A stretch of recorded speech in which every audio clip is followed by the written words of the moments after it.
curious minds, welcome to Nerdy Niche, the place where learning is fun, fast and little bit nerdy. Make sure you hit the subscribe button and ring the bell icon क्योंकि हर lecture में आपको मिलेंगे cool facts, practice worksheets and the things you didn't know you needed to know. So let's get into it. Thank you so much for showing your love for our first video. कल के lecture में हमने क्या क्या पढ़ा? कल के lecture में हमने लाइफ प्रोसेसेस की डेफिनेशन पढ़ी थी, साथ ही साथ उसमें हमने ये भी पढ़ा था कि लाइफ प्रोसेसेस कितने तरीके की होती है, जिसमें हमने न्यूट्रिशन को स्टार्ट किया था। न्यूट्रिशन के बारे में हमने पढ़ा था कि न्यूट्रिशन क्या होता है, साथ ही साथ हमने ये पढ़ा था कि उसके कितने मोड्स होते हैं। उन्हीं मोड्स से आज रिकैप करते हुए आज हम अपना सेकेंड लेक्चर स्टार्ट करते हैं।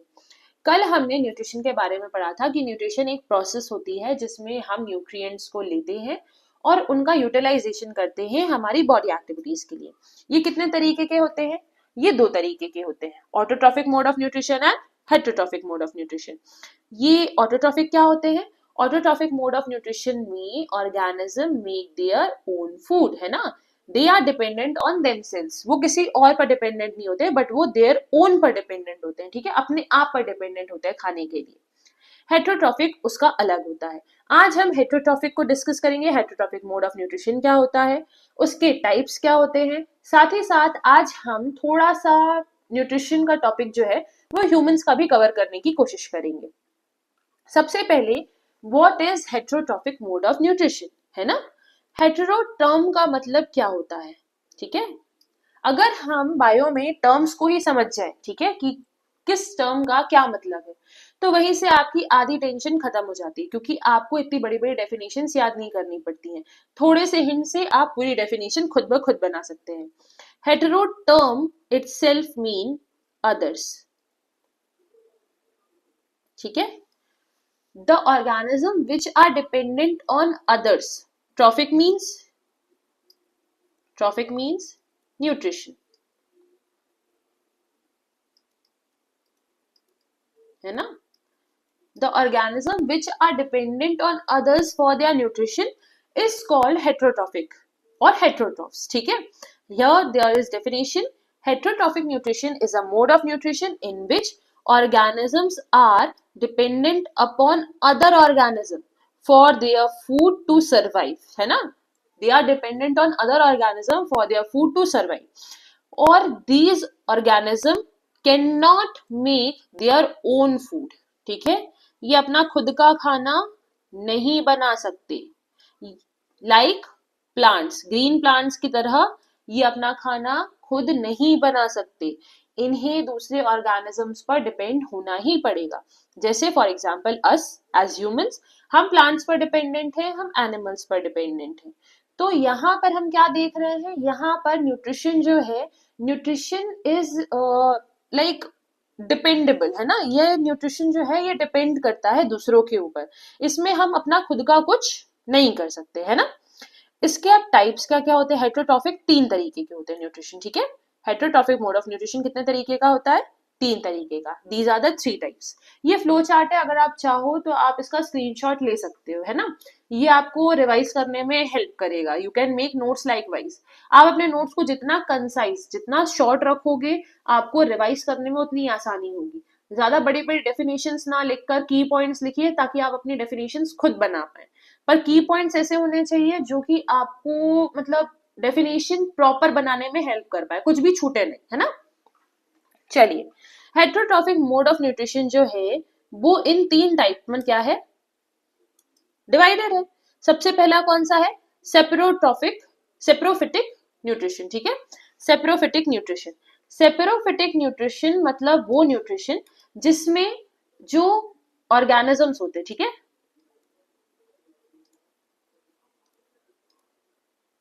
सेप्रोफिटिक मोड ऑफ न्यूट्रिशन वो न्यूट्रिशन होता है जिसमें जो ऑर्गेनिजम्स होते हैं वो लिव करते हैं on dead and decaying matter, ठीक है। डेड एंड डिकेइंग मैटर पर सरवाइव करते हैं, ठीक है। उनका nutrition he dead and decaying matter होता है। जो भी मैटर जिसके ऊपर ऑर्गेनिक सब्सटेंसेस प्रेजेंट है उनको अपने न्यूट्रिशन के लिए यूज करते हैं, ठीक है। पर ये डेड मैटर होता है, ये किसी लिविंग ऑर्गेनिज्म के ऊपर फीड नहीं कर रहे होते हैं। तो ऐसे ऑर्गेनिजम्स जो इस तरीके का न्यूट्रिशन ऑप्ट करते हैं उन्हें सेप्रोफाइट्स भी कहते हैं। उन्हें क्या कहते हैं हम? सेप्रोफाइट्स भी कहते हैं। Here is the definition. Some organism feeds on dead and decaying matter, है ना? किसके ऊपर फीड करते हैं? डेड एंड डिकेइंग मैटर के ऊपर फीड करते हैं। ऐसे न्यूट्रिशन को, ठीक है, ऐसे न्यूट्रिशन को किसके ऊपर फीड कर रहे हैं? डेड एंड डिकेइंग मैटर के ऊपर फीड कर रहे हैं। तो ऐसे न्यूट्रिशन को हम सेप्रोफिटिक न्यूट्रिशन भी कहते हैं। क्या कहते हैं? Saprophytic nutrition. ठीक है। Second thing, parasitic. Parasitic nutrition. Parasitic nutrition क्या होता है? पैरासिटिक न्यूट्रिशन वो न्यूट्रिशन होता है जिसमें एक ऑर्गेनिज्म दूसरे के ऊपर रहकर, ठीक है, उसके ऊपर फीड करता है। ये लिविंग ऑर्गेनिज्म के ऊपर है। सेप्रोफाइट में ऐसा नहीं होता। सेप्रोफाइट में वो ऑर्गेनिज्म जिसके ऊपर वो फीड कर रहे हैं वो डेड होता है। क्या होता है? डेड। ठीक है। इसमें वो लिविंग है। पैरासिटिक में वो ऑर्गेनिज्म लिविंग है। जैसे सेप्रोफिट का एग्जाम्पल क्या होगा? सेप्रोफाइट्स का एग्जाम्पल होगा लाइक मशरूम्स। ठीक है, ये मशरूम दिया हुआ है, मशरूम है, ब्रेड मोल्ड्स है, ये सब चीजें क्या है? ये सेप्रोफाइट्स है। ठीक है, ये क्या है? सेप्रोफाइट्स है। But parasitic mode of nutrition में ऐसा नहीं होता। पैरासिटिक मोड ऑफ न्यूट्रिशन में एक ऑर्गेनिज्म होता है होस्ट। ठीक है, चलो देखते हैं इसमें। पैरासिटिक में,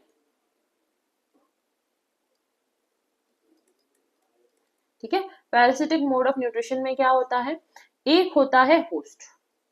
ठीक है, होस्ट मतलब the one who allow other organism to live on them. ठीक है, वो किसी और ऑर्गेनिज्म को अपने ऊपर रहने के लिए अलाउ करते हैं। ठीक है, और वो ही उनकी न्यूट्रिशन का प्राइमरी सोर्स होते हैं। यानी कि पैरासिटिक मोड ऑफ न्यूट्रिशन में एक होस्ट होता है जिसके ऊपर वो ऑर्गेनिज्म फीड करेगा, लिविंग। ठीक है, और जो दूसरा होगा दैट विल बी पैरासाइट। ठीक है, वो क्या होगा? पैरासाइट होगा। पैरासाइट क्या करेगा? Parasite feeds on host. ये होस्ट के ऊपर रहकर उसका न्यूट्रिशन सक करेगा। यानी न्यूट्रिशन लेगा कौन, अपने लिए बनाएगा कौन? वो रहेगा होस्ट सेल। ठीक है, होस्ट सेल अपना बाहर से न्यूट्रिशन लेने का काम करेगा और पैरासाइट उसी न्यूट्रिशन को वापस से उसी होस्ट से लेने का काम करेगा। So host feed by themself, वो अपने लिए खाना खुद ढूंढेंगे। लाइक अगर वो प्लांट्स है तो वो they make their own food, अगर वो एनिमल्स हैं तो they eat something, and parasite feeds on host. ठीक है, तो पैरासाइट का न्यूट्रिशन कहाँ से आ रहा है? होस्ट से। तो पैरासाइट उनके ऊपर लिव करने वाले ऑर्गेनिजम्स होते हैं। तो इसकी क्विक डेफिनेशन जैसे अगर अपन देखें तो इसमें क्या दिया हुआ है? Some organisms feed at the expense of other organism. वो दूसरे के ऊपर रहकर उसका न्यूट्रिशन सक कर रहे हैं। ठीक है, और उनको हार्म पहुंचाते। अब ऑब्वियस सी बात है, अगर मैंने कुछ खाना खाया है और मुझसे कोई वो सक कर ले तो मेरा तो न्यूट्रिशन, मेरी बॉडी पास तो न्यूट्रिशन रहा ही नहीं। तो ये होता है पैरासिटिक मोड ऑफ न्यूट्रिशन। ठीक है, तो इससे जो होस्ट होता है, होस्ट को हार्म भी पहुंचता है। ठीक है, जैसे ये होस्ट है, host will get harm also. ठीक है, इसको पैरासिटिक मोड ऑफ न्यूट्रिशन कहते हैं। तो पैरासिटिक मोड ऑफ न्यूट्रिशन हम सीधा सीधा क्या देखते हैं कि यहाँ पर at expense of other organism, ठीक है, at expense of other organism only क्या हो रहा है? यहाँ पर न्यूट्रिशन मिल रहा है। ठीक है, यहाँ क्या मिल रहा है? न्यूट्रिशन मिल रहा है। इस न्यूट्रिशन को पैरासिटिक मोड ऑफ न्यूट्रिशन कहते हैं। प्लांट्स में जैसे हम एक देख सकते हैं, प्लांट्स में एक आपको दिया हुआ है कैस्केटा प्लांट। ठीक है, ये कैस्केटा प्लांट दिया हुआ है। देन लीचेस, लीच थेरेपी आजकल बहुत वायरल हो रही है ऑनलाइन। स्किन अच्छी करनी है तो लीच थेरेपी कराइए। लीच क्या करता है? सक योर ब्लड। ठीक है, ब्लड सक कर लेता है। Ticks, ticks are also one of the parasites. Lice तो very common. Lice can be seen anywhere in animals also and in at humans also. ठीक है, तो they can feed on humans. ये सारे क्या है? पैरासाइट्स है। Parasites can either be living on the host, या तो उनकी बॉडी के ऊपर रहते हैं या उनकी बॉडी के अंदर भी रह सकते हैं। लाइक जैसे कि वर्म्स है ना, वर्म्स, जो स्टमक में वर्म्स हो जाते हैं, छोटे बच्चों को बोलते हैं कि भाई पेट में कीड़े हो गए, कीड़े नहीं, ये वर्म्स होते हैं ना, ये खाने के साथ में आपकी इंटेस्टाइन के अंदर रहने लगते हैं। तो वर्म्स भी एक क्या एग्जांपल हो गया, पैरासाइट का हो गया। तो ये हो गया saprophytic nutrition, then parasitic nutrition. एक आता है होलोजोइक न्यूट्रिशन, ठीक है। अब कौन सा न्यूट्रिशन आता है, होलोजोइक न्यूट्रिशन, ठीक है। होलोजोइक न्यूट्रिशन क्या होता है, होलोजोइक न्यूट्रिशन एक ऐसा न्यूट्रिशन होता है जिसपे एक एनिमल या एक प्लांट किसी और के ऊपर डिपेंडेंट है फॉर देयर न्यूट्रिशन। सिंपल, इसमें ऐसा कुछ नहीं है कि डेड होना चाहिए, कि लिविंग होना चाहिए, कि उनके ऊपर रहना चाहिए। वो अपना खाना इंजेस्ट करते हैं थ्रू देयर माउथ, और उस सॉलिड फूड मैटर को डाइजेस्ट करके वो अपना न्यूट्रिशन पूरा करते हैं, ठीक है। Holozoic nutrition is a simple type of nutrition which is performed by many of the organism, majority of the organisms, ठीक है। मेजॉरिटी ऑर्गेनिज्म यही परफॉर्म करते हैं, लाइक अस ह्यूमंस, ठीक है। ह्यूमंस भी होलोजोइक होते हैं। ये लायन की पिक्चर दिख रही है, lion is having their food, ठीक है। ये भी क्या हो गया, आपका होलोजोइक न्यूट्रिशन हो गया। तो होलोजोइक न्यूट्रिशन में ऐसी एज सच कोई वो वाली बात नहीं है, ये कॉमन टाइप ऑफ न्यूट्रिशन है। तो हेटेरोट्रॉफिक न्यूट्रिशन हमने कितने टाइप का पढ़ा, सेप्रोफिटिक जो कि डेड एंड डिकेइंग मैटर का होता है, पैरासिटिक जो कि लिविंग ऑर्गेनिजम्स के ऊपर होता है, ये पैरासाइट्स करते हैं, और होलोजोइक मोस्टली बाय एवरीवन, ठीक है। अब हम एक देखते हैं न्यूट्रिशन इन अमीबा, जो कि एक बहुत इंपॉर्टेंट टॉपिक है। न्यूट्रिशन इन अमीबा कैसे होगा, अच्छा, न्यूट्रिशन की जो 5 स्टेजेस है वो ये दी हुई है। ये 5 स्टेजेस हर किसी में फॉलो होंगी, चाहे वो अमीबा हो चाहे वो ह्यूमंस हो। ये 5 प्रोसेसेस होती ही होती है न्यूट्रिशन की। पहली प्रोसेस क्या होती है, इंजेशन, ठीक है। पहली प्रोसेस क्या है, ingestion, intaking of food. Digestion, to digest the food material, absorption, to absorb the food material, assimilation, to utilize the food that you have taken, and egestion, to release the waste product. पहले हमने intake किया, then digest किया, फिर जो digestion से nutrition मिला उसको absorb किया, एब्जॉर्प्शन के बाद में उसको यूटिलाइज किया एसिमिलेशन में, और इजेशन में हमने उसको एक्सक्रीट आउट किया, यानी हमने उसको इजेट आउट कर दिया हमारी बॉडी से। ये पूरी प्रोसेस को हम क्या कहते हैं, डाइजेशन। डाइजेशन इन्हीं 5 स्टेप में होती है, ये 5 स्टेप हर किसी में फॉलो होंगे। अमीबा में देखते हैं, अमीबा के पास देखिए ये छोटा सा फूड मटेरियल आता हुआ आपको दिखाई दे रहा होगा, ठीक है। ये छोटा सा फूड मटेरियल आपको आता हुआ दिखाई दे रहा होगा, है ना, ये फूड मटेरियल। ये आया, तो जैसे ये इनके पास में आया, अमीबा के पास में, तो अमीबा को रियलाइज हुआ कि अब मेरे पास खाना आ रहा है। तो जैसे घर पे मम्मी कुछ अच्छा अच्छा बनाती है तो हम कैसे खड़े हो जाते हैं, मुंह खोल के, मम्मी आ। सिमिलरली अमीबा ने अपना मुंह खोला, मुंह किस फॉर्म में खोला, सूडोपोडिया, ठीक है। ये जो यू शेप देख रहे हैं आप, ये यू शेप जो बन रहा है ये सूडोपोडिया कहलाता है, ठीक है। अमीबा ने एक यू शेप बनाया सो दैट फूड मटेरियल अंदर आ पाए, ठीक है। फिर उसने सूडोपोडिया को यहाँ पर क्लोज कर लिया ताकि अब फूड मटेरियल बाहर ना जा पाए। अब ये फूड पार्टिकल को धीरे धीरे क्या करेगा, एब्जॉर्ब करने का, डाइजेस्ट करने का काम करेगा। यहाँ पर इसने देखिए डाइजेस्ट करने का काम स्टार्ट कर दिया, यहाँ पर डाइजेशन होने लगा। जैसे ही डाइजेशन हुआ इस सेकेंड स्टेप में, थर्ड स्टेप में इसने एब्जॉर्प्शन यहाँ पर करना चालू किया। इसने जो डाइजेस्टेड फूड था इसको क्या किया, पूरे में एब्जॉर्ब करने का काम स्टार्ट किया।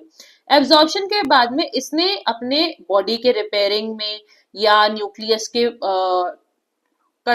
वर्किंग में या प्रोटीन फॉर्मेशन या किसी भी एक्टिविटी में इसने इसको एसिमिलेट किया, यानी यूज किया, ठीक है। और लास्ट प्रोसीजर में यू कैन सी ये डॉट डॉट फॉर्म में ये क्या कर रहा है, वेस्ट प्रोडक्ट को रिलीज कर रहा है। ये डॉट डॉट आपको वेस्ट है, ठीक है। तो ये वेस्ट प्रोडक्ट क्या हो रहा है, अमीबा की बॉडी से रिलीज हो रहा है। तो पहले क्या किया, ingestion of food, then digestion of food, then absorption, then assimilation and then egestion. इन 5 प्रोसेस में आपका अमीबा का न्यूट्रिशन खत्म हो गया, ठीक है। अमीबा का मोड ऑफ न्यूट्रिशन कैसा है, पैरासिटिक है, सेप्रोफिटिक है या होलोजोइक है, अरे भाई होलोजोइक है, मैम अभी पढ़ा था ना, मोस्टली होलोजोइक होता है। पैरासाइट ये है नहीं, किसी के ऊपर रह नहीं रहा, ये सेप्रोफाइट है नहीं, डेड एंड डिकेइंग मैटर नहीं खा रहा, तो ये कौन सा मोड ऑफ न्यूट्रिशन होगा, होलोजोइक मोड ऑफ न्यूट्रिशन होगा, ठीक है। तो it engulfs the food particle using pseudopodia. This process is called phagocytosis. इस प्रोसेस को हम क्या कहते हैं? फेगोसाइटोसिस कहते हैं। अगर फेगोसाइटोसिस 1 मार्क में पूछ लिया तो यही इसकी डेफिनेशन है। ठीक है, फिर इसको क्या कर लेते हैं? एनगल्फ करने के बाद में उसको क्लोज कर लेते हैं सूडोपोडिया को, enclose in the food vacuole, और फिर उसके बाद में उसका डाइजेशन, एब्जॉर्प्शन, एसिमिलेशन होता है। तीनों प्रोसेस हो गई साइटोप्लाज्म के अंदर। उसके बाद में अनडाइजेस्टेड फूड को हम क्या कर देंगे? Undigested food will be taken out from the body. ठीक है, एक और है ऑर्गेनिज्म हमारा। अच्छा, इसका ये एक इंपॉर्टेंट टॉपिक है बोर्ड एग्जाम्स के लिए।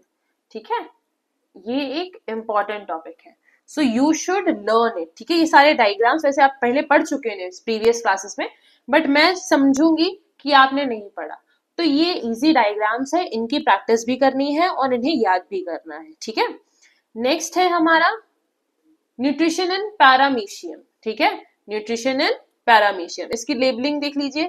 First one it is pellicle, then nucleus, ये आपका न्यूक्लियस है, this is nucleus. Then third one is chloroplast, chloroplast यहाँ पे इंपॉर्टेंट है। Then flagellum, eye spot and then contractile vacuoles. ठीक है, पैरामीशियम भी कैसा है? होलोजोइक है। ठीक है, कैसा है? होलोजोइक है। ठीक है, ये होलोजोइक न्यूट्रिशन परफॉर्म करता है। ये कैसे करता है ये भी देखेंगे। सबसे पहली बात, इस पूरे डायग्राम में आप क्या देख पा रहे हैं? ये फ्लैजिला टाइप ऑफ स्ट्रक्चर देख पा रहे हैं ना, फ्लैजिला दिख रहा है। ये क्या है? ये सीलिया टाइप ऑफ स्ट्रक्चर है। ये एनगल्फ करने में, फूड को अंदर लेने में काम करता है। ठीक है, ये इनके पास सीलिया है जो इन्हें फूड को इनटेक करने में हेल्प करता है। ठीक है, जो फूड वैक्यूल होता है वो अंदर, यानी जो फूड मटेरियल, जैसे फॉर एग्जांपल ये फूड मटेरियल है, ये इसको अंदर लेने का काम करेगा, तो जो फूड मटेरियल होगा वो अंदर जाएगा, फूड वैक्यूल जो रहेगा वो अंदर जाएगा। ठीक है, वो साइटोप्लाज्म में होगा तो वहां पे उसकी क्या होगी? साइक्लोलिसिस। ठीक है, साइक्लोलिसिस होगी। साइक्लोलिसिस क्या होती है? उसके अंदर उसको एब्जॉर्ब करने का काम। ठीक है, फूड जो डाइजेस्ट होगा, ठीक है, बॉडी के अंदर डाइजेस्टेड फूड जो फूड वैक्यूल के फॉर्म में था वो एब्जॉर्ब होगा, एसिमिलेट होगा, सेल की एक्टिविटीज में यूटिलाइज होगा। ठीक है, सेल की एक्टिविटी में क्या होगा? यूटिलाइज होगा, और उसके बाद फिर हम क्या करेंगे? अपना इजेशन का प्रोसेस करेंगे। ठीक है, ये न्यूट्रिशन इन पैरामीशियम है। It is not so very important, but you should read it once every time, like whenever you revise, so that ये आपके माइंड में बना रहेगा। और कोई एक आध टॉपिक इससे बन जाता है तो आपके लिए ये इंपॉर्टेंट है। ठीक है, हमने न्यूट्रिशन इन एनिमल्स पढ़ा, 3 तरीके के होते हैं, पैरासिटिक, सेप्रोफिटिक एंड होलोजोइक। अब हम ह्यूमंस की बात करेंगे कि ह्यूमंस में जो होता है न्यूट्रिशन वो कितने स्टेप में होता है? सब में 5 ही स्टेप्स होते हैं, that is ingestion, digestion, absorption, assimilation and egestion. ठीक है, ह्यूमंस कैसा न्यूट्रिशन है? They are holozoic in nutrition. ठीक है, ह्यूमंस भी कैसे हैं? होलोजोइक, और they are omnivores. Humans are omnivores. Humans का डाइजेस्टिव सिस्टम बहुत कॉम्प्लिकेटेड होता है, बहुत कॉम्प्लेक्स होता है, क्योंकि बहुत सारी ऑर्गन्स है। जैसे अमीबा है, अमीबा के पास कोई ऑर्गन्स नहीं है, कॉम्प्लेक्सिटीज नहीं है, तो उसका न्यूट्रिशन कैसा है? बहुत सिंपल है कि फूड वैक्यूल लिया, वहीं पे एब्जॉर्प्शन, वहीं पे एसिमिलेशन, नो एनीथिंग। ठीक है, कोई ऑर्गन नहीं है जिसे हमें स्टडी करना पड़े। पर humans are multicellular organism, हम खुद मल्टी सेल्यूलर है, तो हमारे अंदर ऑर्गन्स भी हैं। ठीक है, ह्यूमंस के अंदर क्या है? ह्यूमंस के अंदर ऑर्गन सिस्टम है, ऑर्गन सिस्टम। और ऑर्गन सिस्टम किससे बनी है? ऑर्गन से। और यहां पर कौन सा ऑर्गन सिस्टम है? Digestive system. कौन सा सिस्टम है? Digestive system. तो इसी ऑर्गन सिस्टम को हम क्या करेंगे? इस बार स्टडी करेंगे। ठीक है, तो 5 स्टेजेस हमें पता है, ingestion, digestion, absorption, assimilation and egestion. और ये सारी प्रोसेस एक पाइप के थ्रू होती हैं जिसको हम कहते हैं एलिमेंट्री कैनाल। ठीक है, क्या कहते हैं? Alimentary canal. ठीक है,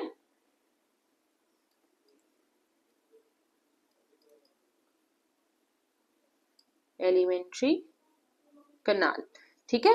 ये एलिमेंट्री कैनाल आपकी बॉडी में क्या करेगी, पूरा डाइजेशन की प्रोसेस करेगी, यानी हमारे मुंह में स्टार्टिंग से लेकर एंडिंग तक,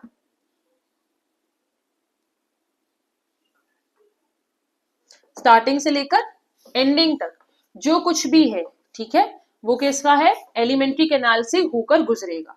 यानी बकल कैविटी से लेकर एनस तक जो भी पाइप फूड को कंडक्ट कर रहा है उसका नाम एलिमेंट्री कैनाल है। बीच में कितनी ऑर्गन्स हैं, ये पूरा एलिमेंट्री कैनाल का पार्ट है। किसका पार्ट है, एलिमेंट्री कैनाल का। इसी को कल हम डिटेल में पढ़ना चालू करेंगे। Ingestion, digestion, absorption, assimilation and nutrition. Every organ, every part of digestive system, उनके अंदर क्या क्या एंजाइम सीक्रेट होते हैं, कहाँ पर फूड कितना डाइजेस्ट होता है, कौन से ऑर्गन का क्या काम है, ये सारी प्रोसीजर अपन कल के वीडियो में डिस्कस करेंगे। Till then have a good day ahead. Please solve the worksheet and watch the full video, क्योंकि नोट्स के साथ साथ आपको यहाँ पर एक प्रॉपर डिटेल लेक्चर मिला है। I hope you like my content. Keep studying. Bye bye.